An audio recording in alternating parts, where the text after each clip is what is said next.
अभी लेह में कर्फ्यू का 6वां दिन है। मैं अभी बाहर निकला था कुछ विजुअल्स के लिए। स्थिति वैसी ही है। हालांकि कल कुछ रिलैक्सेशन कुछ घंटों का कर्फ्यू में मिला था। आप भी लेह में मौजूद हैं। कैसा है लेह का माहौल अभी? हम अगर तमाम लोगों को बताना चाहें कि लेह में अभी क्या चल रहा है, तो आप इसको कैसे बताएंगे? लेह में जो भी पिछले 6 दिनों में विशेषकर और उससे पहले 4 सालों में चल रहा है, वो बहुत ही एक सैड और अनफॉर्चुनेट इंसिडेंट है। लेह के लोगों से ज्यादा कोई इतना शांति प्रिय, पेट्रियोटिक, नेशनलिस्ट नहीं है। ये गवाह है हिस्ट्री कि चाहे वो कारगिल का वॉर हो और उसके पहले पहले लद्दाख स्काउट्स हो, या एक common person on the street को जो भारत से प्यार है और जो देशभक्ति है, वो मतलब सराहनीय है। तो फर्स्ट ऑफ ऑल, ऐसे रीजन में कर्फ्यू लगाना is absolutely wrong and we condemn it. Secondly, इस कर्फ्यू का ये कॉज बताना कि यूथ ने प्रोटेस्ट किया, ये second thing is what we condemn, because youth उस दिन शांति प्रिय तरीके से प्रोटेस्ट कर रहे थे। अगर सीआरपीएफ ने टीयर गैस नहीं चलाई होती तो ये एक बहुत पीसफुल प्रोटेस्ट होने जा रहा था, क्योंकि हमारे इंस्टीट्यूशन के स्टाफ और स्टूडेंट्स ने हमसे लीव मांग के वहां जाने के लिए रिक्वेस्ट किया था। और पिछले 5 सालों में और 10 सालों में, जब से ये 6 शेड्यूल स्पेशली चल रहा है, ये हमने देखा है कि सोनम वांगचुक के नेतृत्व में जो भी अनशन हुए हैं, जो भी पदयात्राएं हुई हैं, वो एब्सोल्युटली गांधीयन तरीके से, एब्सोल्युटली नॉन वायलेंस को फॉलो करते हुए हुई हैं। सोनम वांगचुक सिर्फ एक साइंटिस्ट नहीं है, वो एक युवा पीढ़ी के इंस्पिरेशन भी हैं। उनको लोग सिर्फ ऐसे ही नहीं प्यार करते या इज्जत करते क्योंकि वो सिर्फ एक साइंटिस्ट हैं। साइंटिस्ट होने के साथ साथ वो ह्यूमैनिटेरियन हैं टू स्टार्ट विद। उनको लोगों के दर्द का पता होता है। उन्होंने अपना करियर, जो कि वो फॉरेन में जाके भी रह सकते थे, बचपन में ही उसको इंजीनियरिंग से कन्वर्ट करके एजुकेशन में वो आए, क्योंकि उनको युवा पीढ़ी की दर्द थी। उन्होंने अपनी पूरी जिंदगी ग्रास रूट लेवल में एजुकेशन पे काम करने में बिताई। जिस इंसान का लाइफ का मकसद ही हो कि वो युवा पीढ़ी को आगे ले जाए, इंस्पायर करे, वो फर्स्ट ऑफ ऑल ऐसे वायलेंट प्रोटेस्ट क्यों करवाएगा और उस पर ये क्यों दोष दिया जा रहा है? आज तक तो ऐसा कभी नहीं हुआ था। अगर सीआरपीएफ ने उस दिन टीयर गैस नहीं चलाई होती और ये सिचुएशन एस्केलेट नहीं हुई होती, तो ये कभी भी वायलेंस नहीं हो सकता था। तो इसीलिए ये बहुत एक दुर्घटना, मतलब इतनी ये सैड है ये सिचुएशन, कि आप अच्छे खासे एक शांति प्रिय जगह को आप एक गलत ब्रांडिंग दे रहे हो। आप यहाँ लोगों का वायलेंस की बात कर रहे हो, जो कि हमेशा से ही पेट्रियोटिक और शांति प्रिय रहे हैं। तो फिर ये 24 तारीख को जो हिंसक प्रदर्शन हुआ, जिसमें 4 लोगों की जान चली जाती है, 70 से ज्यादा लोग घायल हो जाते हैं। जब डीजीपी प्रेस कॉन्फ्रेंस करते हैं तो वो नेपाल का जिक्र करते हैं, बांग्लादेश का जिक्र करते हैं, पाकिस्तान से कनेक्शन का मिस्टर वांगचुक का जिक्र करते हैं। आखिर ये सारी चीजें आई कैसे? और ये मिस्टर सारी वांगचुक से की जब मैं सारी जी जी प्लीज कंटिन्यू मैम। नहीं, जो भी स्टेटमेंट्स डीएसपी ने कही हैं वो बिल्कुल हम कंडेम करते हैं। Not just me, but each and every person in Ladakh condemns those allegations, because जैसे मैंने कहा कि ये एक नैरेटिव बनाया जा रहा है किसी को ब्लेम करने का, किसी को फ्रेम करने का, ताकि जो उनकी मनमानी है वो वहां कर सकें। जैसा मैंने पहले भी कहा, एक इंसिडेंट जो आपने देखा, उसके पीछे 5 साल के पीसफुल प्रोटेस्ट देखिए। जो इंसान वो पाथ फॉलो कर रहा है, वो ये कभी नहीं होने देगा।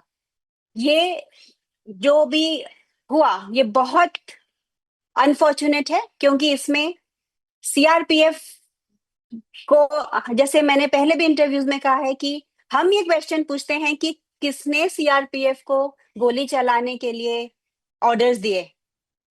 अपने ही लोगों पे, अपने ही सिटीजन्स पे कौन गोली चलाता है? स्पेशली ऐसे इलाके में जहां कभी भी कोई भी हिंसा पूर्वक प्रदर्शन नहीं हुआ है। उस दिन भी आपका क्वेश्चन जब हमने थोड़ा मैं डीजीपी सही, से एक सवाल पूछा था मैम, तो उन्होंने कहा कि नहीं क्या एक मिनट, सेल्फ मैं प्रोटेक्शन। नहीं, मैं पहले आपका क्वेश्चन जो था मैं उसमें थोड़ा उसको चेंज करना चाहूंगी। आपने जो कहा हिंसा पूर्वक प्रदर्शन, प्रदर्शन हिंसा पूर्वक नहीं था शुरू में। बहुत सारी वीडियोस आई हैं जिसमें लोग शांति से बैठे हुए थे। उस दिन plan candle march, candle protest और पीसफुल प्रोटेस्ट का था। अगर कोई इसको रिस्पेक्ट नहीं करते हुए टीयर गैस चलाता है तो फिर इससे स्टूडेंट्स ने स्टोन स्टोन पेल्टिंग शुरू की और उससे ये आगे एस्केलेट हुआ। ये बिल्कुल भी इसके पीछे ये था ही नहीं कि ये हिंसा पूर्वक हो। और सोनम वांगचुक इंस्टिगेट तो दूर की जगह, वो इसके बारे में उनको पता भी नहीं था। वो एक दूसरे पार्क में थे जहां पर उनका अनशन चल रहा था। और डीएसपी जो भी कह रहे हैं उनका तो ये एजेंडा है ना, उनको सिक्स शेड्यूल किसी हालत में देना नहीं है। उसको उनको किसी ना किसी चीज को, सिचुएशन को, क्या किसी ना किसी ह्यूमन बीइंग को, इंसान को उनको एक स्केपगोट बनाना है ये नहीं करने का।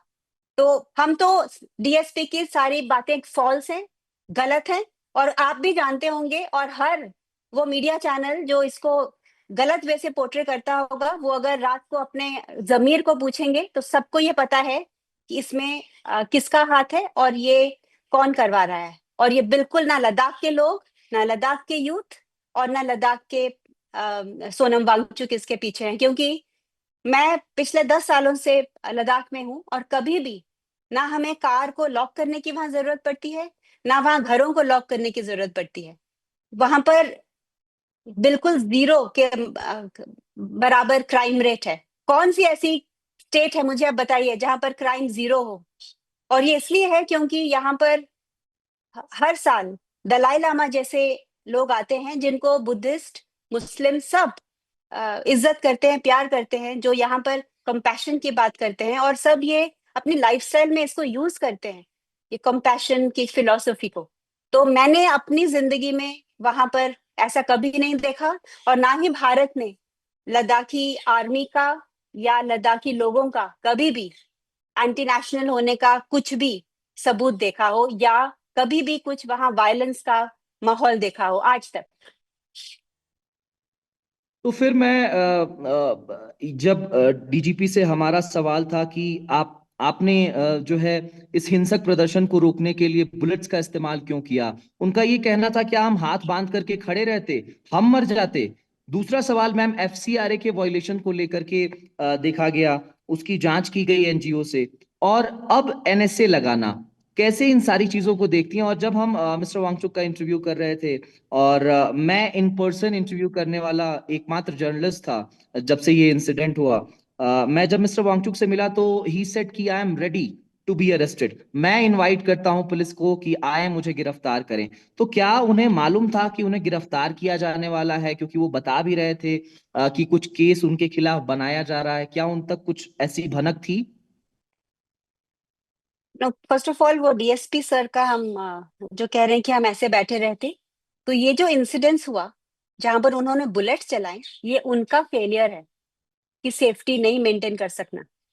और वो कोई टेररिस्ट के साथ नहीं डील कर रहे थे, बहुत पीसफुल, बहुत अच्छे लद्दाखी यूथ के साथ डील कर रहे थे, जिन्होंने, बहुत सारे वीडियोस हैं जो खुद जो घायल सीआरपीएफ थे उनको वो पानी पिला रहे थे।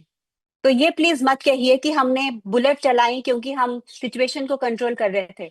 आपकी बुलेट चलाना आपकी फेलियर है, सबसे बड़ी फेलियर है डीएसपी और पूरे पुलिस डिपार्टमेंट की, जो इसको कंटेन पीसफुली नहीं कर सके। तो ये मेरा जवाब है उनको कि हमने गोलियां पीस के लिए की नहीं, ये बिल्कुल गलत है और हम सब इस बात को कंडेम करते हैं।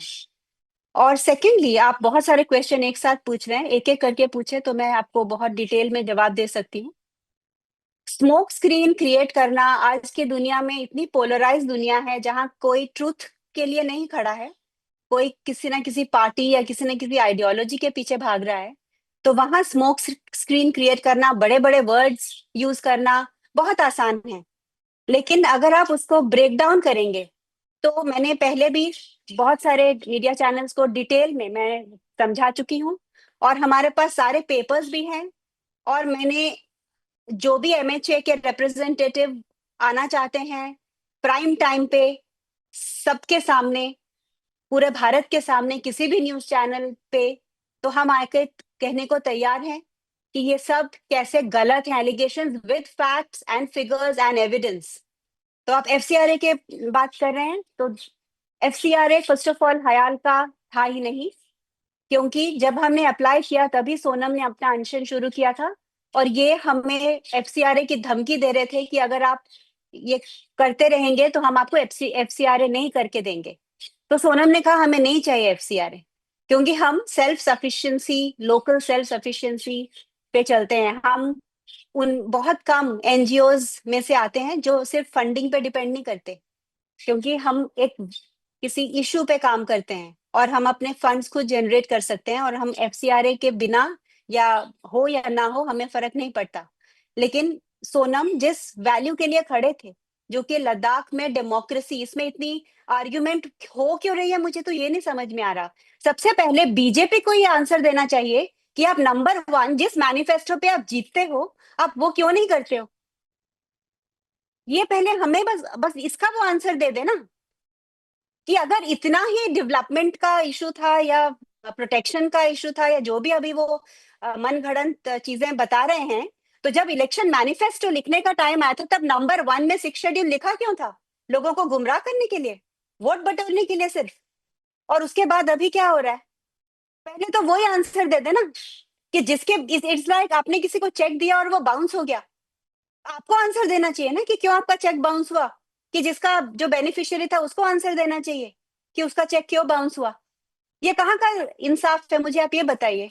बार बार हमें क्यों पूछा जा रहा है कि सोनम 6 शेड्यूल क्यों मांग रहे हैं? हम नहीं मांग रहे हैं, हम जस्ट गवर्नमेंट को याद दिला रहे हैं कि जो आपका नंबर 1 मैनिफेस्टो था, जिस पर हमने आपको जिताया लद्दाख के लोगों ने, आपने वो ही नहीं किया 5 साल, और दूसरी इलेक्शन एमपी की भी आके चली गई और अभी हिल काउंसिल की भी इलेक्शन आ गई है।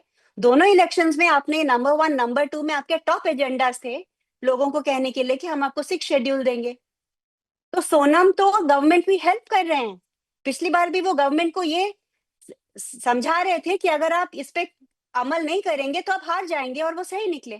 पिछली बार एमपी इलेक्शन में बीजेपी हार गया। अभी वो दोबारा ये कहने की कोशिश कर रहे हैं कि आप ये हिल काउंसिल इलेक्शन भी हारोगे, क्योंकि अगर आप लोगों के दिल की बात जो है वो चाहते हैं आप नहीं करोगे। तो उनको विलन क्यों बनाया जा रहा है इसके लिए? वो तो वेल विशर होने चाहिए।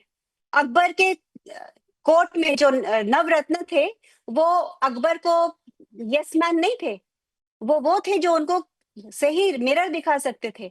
अगर उनके, हमारे बेस्ट फ्रेंड्स वो होते हैं जो हमारे सहृदयी हो, हमारे अच्छे क्रिटिक्स हो, जो हमें सही रास्ता बताएं।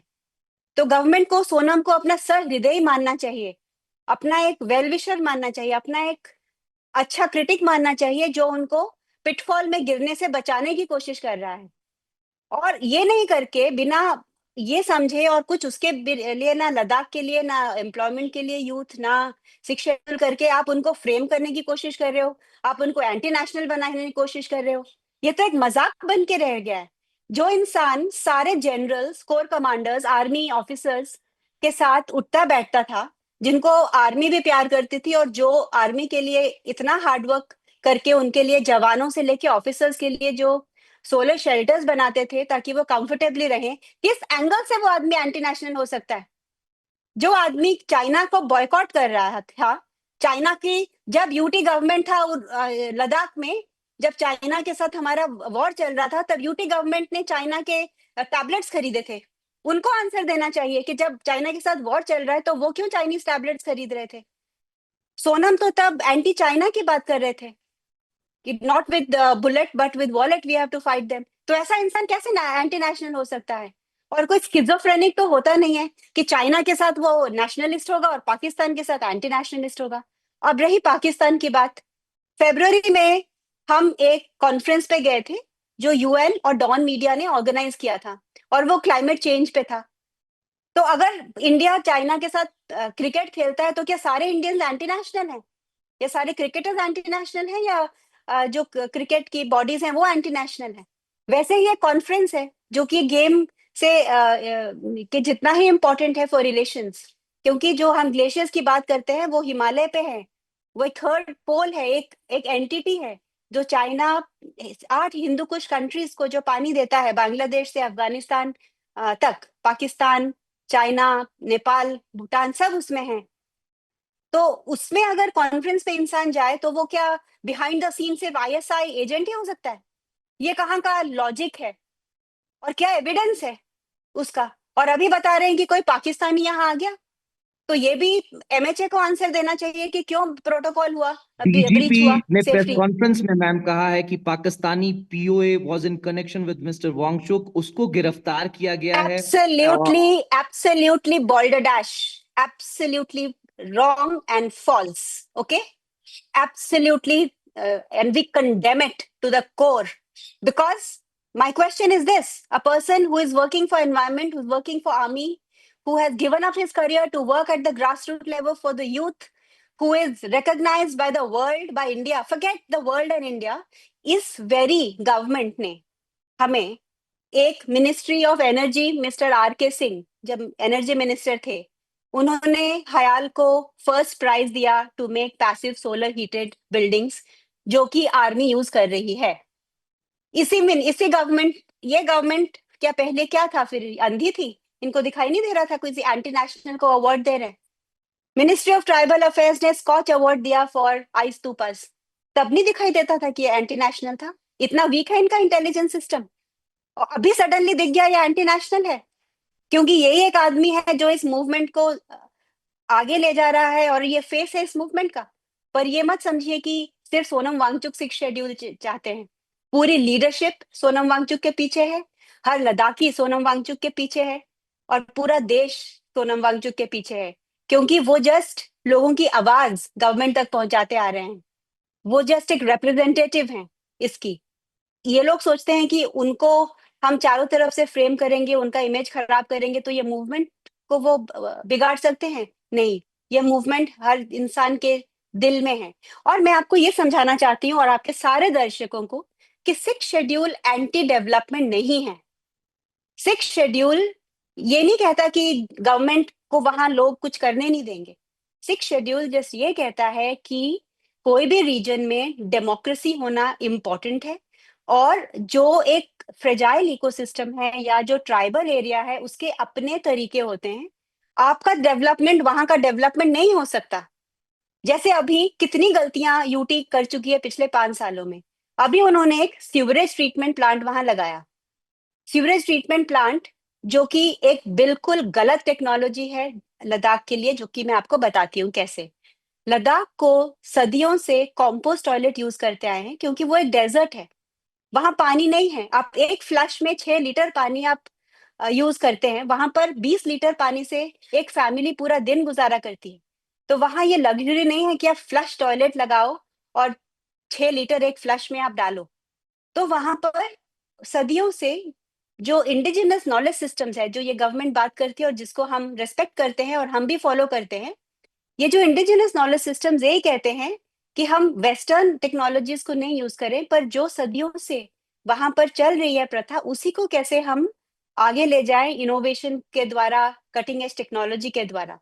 तो जो कॉम्पोस्ट टॉयलेट है वो वहां आपको फ्लश करने की जरूरत नहीं होती, वहां आप सॉइल करते हो वेस्ट को, और 1 साल के बाद वो मैन्योर में कन्वर्ट होता है, जिसको हम ह्यूमैन्योर कहते हैं। तो इससे बहुत प्रॉब्लम्स एक साथ सॉल्व होती है। ना आपको फ्लश करना पड़ता है पानी, क्योंकि डेजर्ट है, वहां पानी है ही नहीं, पीने के लिए नहीं है। सेकेंडली, वहां ग्रीनरी नहीं है जहां मल्चिंग हो और सॉइल बेटर हो। तो ये जो आप ह्यूमैन्योर है, इससे आप सॉइल को भी फर्टाइल करते हो, और आपको सीवरेज को उठा उठा के किलोमीटर दूर भी ले जाना नहीं पड़ता, और उसको बड़े बड़े करोड़ों रुपए ट्रीटमेंट प्लांट भी सेटअप नहीं करने की जरूरत है। इसको जो एसटीपी वहां सेटअप किया गया है वो इतना एक फेल्ड प्रोजेक्ट है यूटी गवर्नमेंट का। सारा उसका जो वेस्ट है वो विलेजेस में जा रहा है।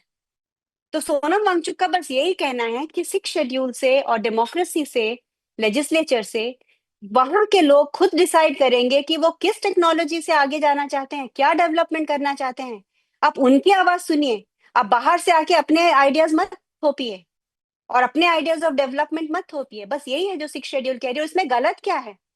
एक डेमोक्रेसी आप कहते हो, मदर ऑफ डेमोक्रेसीज, और एक लद्दाख जैसे इतने सेंसिटिव एरिया में जो इकोलॉजिकली सेंसिटिव है, जियो पॉलिटिकली सेंसिटिव है, पाकिस्तान और लद्दाख दोनों तरफ वो टच करता है, सेफ्टी के हिसाब से इतना सेंसिटिव है, तो वहां पर आप लोगों को साथ लेके क्यों नहीं चलोगे? कौन एंटी डेवलपमेंट है? जिस सोनम से ज्यादा प्रोग्रेसिव कोई नहीं है।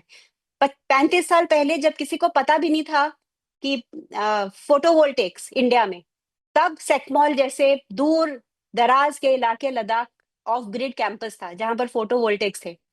आज जो कनाडा और अमेरिका को पता नहीं है कि बिना फॉसिल फ्यूल के आप गर्म रख सकते हो अपने कमरे -20 में, वो टेक्नोलॉजी सोनम ने इनोवेट की है। तो वो किस एंगल से वो प्रोग्रेसिव या डेवलपमेंटल नहीं है, मुझे ये बताइए। पर बिना, मैं वहां 10 सालों से रह रही हूँ और मुझे अभी थोड़ा थोड़ा समझ में आ रहा है कि लद्दाख का कल्चर क्या है, वहाँ की फिलॉसफी क्या है। वहां पर बहुत लोगों ने काम किया है लोगों के साथ मिलके, और यहाँ पर आप 2-2 सालों के लिए एक एक गवर्नर चेंज कर रहे हो, एक एक कमिश्नर चेंज कर रहे हो, जिनको कुछ पता है नहीं वहाँ ग्राउंड लेवल, और वो पॉलिसीज बना रहे हैं वहाँ, बहुत सारे डिसीजंस ले रहे हैं जो कि लॉन्ग टर्म लद्दाख के इंटरेस्ट में नहीं है। सोनम जैसे इंसान को के सारे इनोवेशंस गवर्नमेंट यूज तो कर रही है, चाहे वो एग्रीवोल्टिक का हमारा प्रोजेक्ट हो जहां सोनम ने फोटोवोल्टिक्स के नीचे घास उगाने के लिए एक सक्सेसफुल प्रोटोटाइप बनाया है हयाल में, ताकि गवर्नमेंट उसको स्केल अप कर सके, ताकि चांगतांग में जब वो गाइगावॉट्स ऑफ पावर लगाए तो वहां पर डिस्प्लेसमेंट ना हो हर्डर्स का। इनफैक्ट हर्डर्स इसको वेलकम करें ताकि उनको नीचे से फॉडर मिलता है। तो ऐसे इनोवेशन सोनम करते हैं जो कि डेवलपमेंट को एक हार्ट देता है। नो, डेवलपमेंट को एक एम्पथेटिक डेवलपमेंट हमें चाहिए, माइंडलेस और कैपिटलिस्टिक और प्रॉफिटियरिंग वाली नहीं डेवलपमेंट चाहिए। हमने बुरा हाल करके ऑलरेडी रखा हुआ है, चाहे वो हिमाचल हो, चाहे वो उत्तराखंड हो, चाहे वो अभी नॉर्थ ईस्ट हो। एक जगह है जो सुंदर है, जो पूरा भारत वहां और वर्ल्ड वहां आता है, तो उसको हम एटलीस्ट ऐसे डेवलप करें कि development is not equal to destruction. Can there be a development? Sonam का बस यही क्वेश्चन है कि क्या एक ऐसा डेवलपमेंट पॉसिबल है जो कि विन विन हो। नहीं तो हर जगह हम्म। हमें development is equal to destruction ही दिखता है। तो इसीलिए 6 शेड्यूल का होना जरूरी है। नहीं तो हम ऐसे पॉलिसीज वहां बनाएंगे जिनमें लोगों का से नहीं होगा, लोगों का कोऑपरेशन नहीं होगा, और लोगों का जो पिछले हजारों सालों की विजडम है उसमें, वो उन पॉलिसीज में एम्बेड नहीं होंगी। अगर हम ट्रूली इंडियन नॉलेज सिस्टम्स को आगे ले जाना चाहते हैं तो लद्दाख में एक डेमोक्रेटिक गवर्नमेंट होना बहुत जरूरी है, and not a UT which takes decisions without the involvement of the people. जब से मिस्टर वांगचुक को डिटेन किया गया है, एनएसए स्लैप किया गया है, अब तो वो जोधपुर जेल में हैं। क्या आपका किसी तरीके से उन तक कनेक्ट हो पाया है लॉयर के थ्रू, या फिर किसी और कनेक्शन की अगर हम बात करें? और जब उन पर एनएसए लगाया गया तो आपको क्या कुछ आपकी प्रतिक्रिया थी? दूसरा सवाल कि जब पुलिस पहुंची मिस्टर एक वांगचुक को मिनट, डिटेन करने। अमृत अमृत जी, पहले मैंने पहला क्वेश्चन खत्म नहीं किया था, आपने एफसीआरए पे क्वेश्चन किया था। तो एफसीआरए हमें नहीं दिया गया क्योंकि वो एक आर्म ट्विस्टिंग टेक्निक था हयाल को। और अभी जिन फॉरेन फंडिंग की लोग बात कर रहे हैं, वो फंडिंग नहीं है, वो इनकम है। एफसीआरए चाहिए होता है जब आप डोनेशंस ले रहे हो, और ये जो फंडिंग की आप बात कर रहे हैं, ये एक्सपोर्ट ऑफ सर्विसेज है, जो कि एक वैलिड गवर्नमेंटल लीगल टेक वो है जिसके थ्रू आप अपने रिसर्च को एक्सपोर्ट कर सकते हैं। और ये यूएनडीपी जैसे, स्विस डेवलपमेंट कॉर्पोरेशन, एफएचएनडब्ल्यू जैसी स्विस यूनिवर्सिटीज के साथ हमारे कोलैबोरेशंस हैं, जिसकी बाकायदा सर्विस एग्रीमेंट्स हैं, जो कि बाकायदा सीबीआई के जो इंस्पेक्टर आए थे मिस्टर विशाल गुप्ता जी, उनको दी गई हैं। ही वॉज कन्विंस्ड कि इसमें कोई वायलेशन नहीं है। तो ये बार बार एफसीआरए का क्यों जिक्र हो रहा है मीडिया पे? मीडिया को क्या समझना नहीं है कि जानबूझ के उनको एक ही नैरेटिव चलाना है? अगर आप क्यों नहीं ये समझ पा रहे हैं लोग और मीडिया जो इसको उछाल रहे हैं, पहले तो आप खुद पढ़िए, समझिए एफसीआरए होता क्या है, और ये देखिए कि वो डोनेशन था कि इनकम था। और ये तो इसको शेमफुल बनाने के बजाय इसको तो ऑनरेबल मेंशन मिलना चाहिए कि कोई ऐसा इंस्टीट्यूट है इंडिया में जिसकी रिसर्च को दुनिया भर के लोग पढ़ना चाहते हैं, सीखना चाहते हैं। क्या आपको पता है कि टेक्निकल यूनिवर्सिटी ऑफ म्यूनिक जैसी जर्मन यूनिवर्सिटीज में आइस्तूपा पे एमफिल मास्टर्स में थीसिस लिखी जाती हैं, रिसर्च होती है? क्या आपको पता है कि टेक्निकल यूनिवर्सिटी ऑफ म्यूनिक, क्रातेर, FHNW, ये सब का हमारे साथ MOUs है जिससे हम टेक्नोलॉजी ट्रांसफर करते हैं। बहुत कम यूनिवर्सिटीज हैं और इंस्टीट्यूट्स हैं इंडिया में जिनकी टेक्नोलॉजी बाहर जाती है। India is a net importer of technology. अभी इसको सराहने की जरूरत है कि एक ऐसी एक संस्था है जिसकी जो इनोवेशन है उसको दुनिया भर में अवार्ड ही नहीं मिल रहे, चाहे वो रोलेक्स अवार्ड हो या दूसरे, पर बाहर की यूनिवर्सिटीज उसको सीख के उसको फॉलो करना चाहती है। इसको हाईलाइट करिए। और ये एक एक्सपोर्ट ऑफ सर्विस है जो कि एक इनकम है जिसके लिए FCRA नहीं चाहिए होता है। बहुत सारी इंडियन कंपनी, सॉफ्टवेयर कंपनीज बाहर की उसके साथ बिजनेस करती हैं। बहुत सारी यूनिवर्सिटीज हैं जो एक दूसरे के साथ अपना रिसर्च शेयर करती हैं, और कोई उस रिसर्च के लिए अगर पे कर रहा हो तो ये एक अच्छी बात है। ये एक बहुत इम्पोर्टेंट है। और सेकेंडली, क्या आप पूछ रहे थे?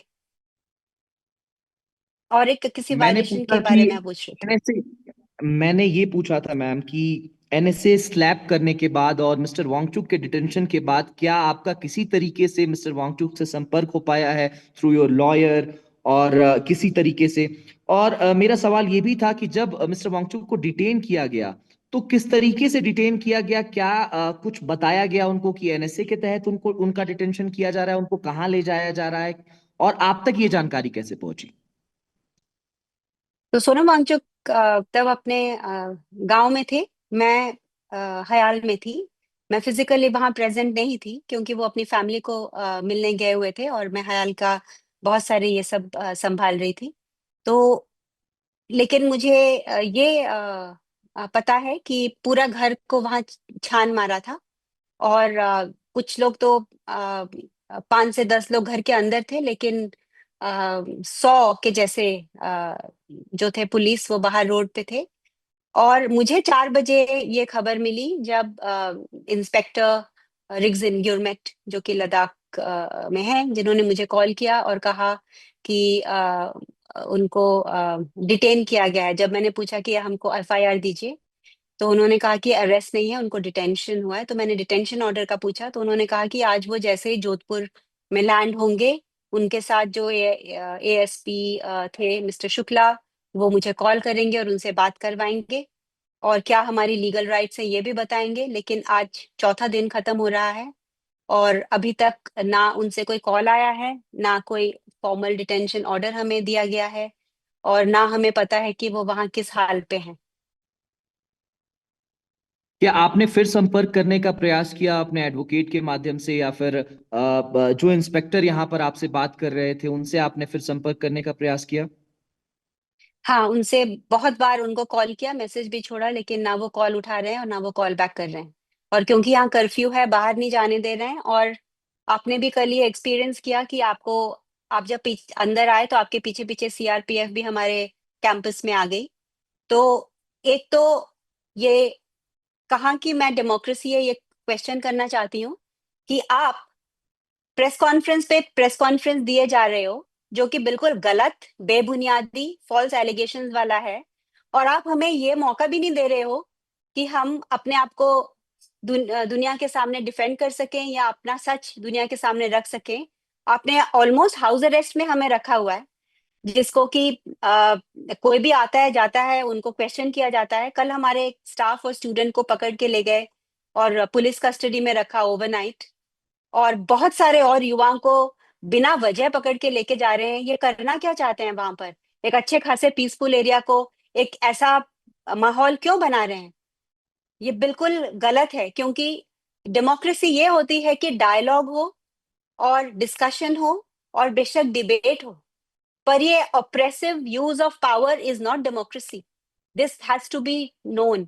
ऑप्रेसिव जो पावर यूज करके एक सिचुएशन का दमन करके ये कहा डेमोक्रेसी बिल्कुल नहीं होती, स्पेशली ऐसे रीजन में जिसका कोई वायलेंस का ट्रैक रिकॉर्ड नहीं है, और ऐसा इंसान जिसका पिछले 5 सालों से कंप्लीटली पीसफुल प्रोटेस्ट का जिसका वो रहा हो record. तो ये absolutely we condemn it, and it has to be revoked. There cannot be a curfew to this thing. If you have done something wrong, if CRPF has bullet चलाया है, तो आप डर के शायद ये कर रहे हैं, लेकिन उसकी वजह से एक प्यारे से पेट्रियोटिक और अच्छे रीजन को, जो कि इतना सेंसिटिव है पॉलिटिकली इकोलॉजिकली, उसको नरक मत बनाइए। एक अंतिम सवाल मैम, जब से मिस्टर वांगचुक का डिटेंशन हुआ है, आज चौथा दिन है, उनके फॉलोअर्स का और उनको ट्रोल करने वाले लोग तमाम चीजें लिख रहे हैं। उनके फॉलोअर्स के लिए, उनके चाहने वालों के लिए जो अक्रॉस द वर्ल्ड हैं, उनके लिए आपका मैसेज क्या रहेगा? वो कैसे मिस्टर वांगचुक को परसीव करें? और जो मिस्टर वांगचुक करना चाहते थे, अब तो फिलहाल वो जेल में है, उन पर एनएसए लगाया जा चुका है, वो कब बाहर आएंगे कुछ कहा नहीं जा सकता। तो उनका जो आइडिया है और वो जो करना चाहते थे, वो अब कैसे आगे बढ़ेगा? उनके फॉलोअर्स के लिए एक मैसेज, और इस बारे में आपका जवाब। जो भी सोनम के लिए गलत सोच रहा है, वो जस्ट उनकी, उस इंसान की या उस ऑर्गेनाइजेशन की मेंटल एवोल्यूशन और कॉन्शियंस को दर्शाता है। क्योंकि जो भी सोनम वांगचुक की लाइफ को समझेगा और पढ़ेगा, उसको ये ब्लैक एंड व्हाइट में समझ आएगा कि जो इंसान ने अपनी पूरी लाइफ भारत के लिए, युवा पीढ़ी के लिए, एजुकेशन के लिए, एनवायरनमेंट के लिए दी, वो किसी भी एंगल से एंटी नेशनल नहीं हो सकता, और एनएसए उसके ऊपर थोपा जा ही नहीं सकता।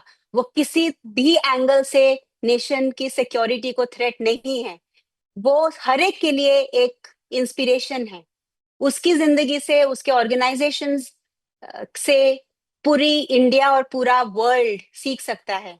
और मैं जस्ट यही कहना चाहूंगी कि सारे हमारे जो समर्थक हैं पूरे इंडिया में और वर्ल्ड में, मैं आपको शत शत नमन करती हूँ कि आप हमारे साथ इस घड़ी में खड़े हैं और आप सोनम के लिए लड़ रहे हैं।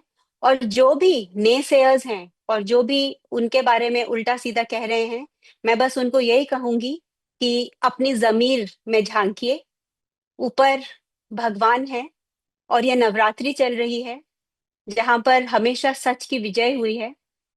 शक्ति इंडिया है जो कि दुर्गा है, और वो कभी भी झूठ को जीतने नहीं देगी। और भारत का स्ट्रॉन्गेस्ट पिलर है सत्यमेव जयते। वो किसी पार्टी को नहीं देखता, किसी इंसान को नहीं देखता, वो जस्ट देखता है कि जो सत्य के साथ खड़ा है वो ही फाइनली विजयी है। Thank you.